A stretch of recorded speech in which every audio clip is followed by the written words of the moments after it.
आणि फुले, पाने आणि फळे खाऊन उदरनिर्वाह करतात आणि वस्तीच्या जवळ नाही जात, माणसाचे तोंड पण नाही बघत. असे त्यागी बैरागी त्यांना संसार एक समर्थ संत मानतो.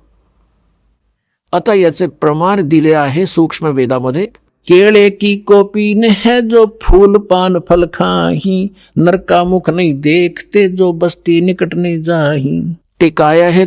वो जंगल के रोज है जो मनुष्यों बिद के जाही, निस्तिन फिरो उजाड़ मैनो परमात्मा पावे नाही.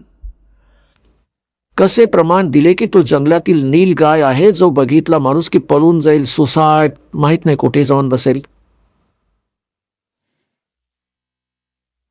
हे जंगलाचे नीलगाय आहेत. जेव्हा नामाने मोक्ष होईल, या बकवासाने होणार. हे जंगलात पशु सगळे नंगे फिरतात आणि पळून जातात. मृग पण पळून जाते माणसापासून घाबरून.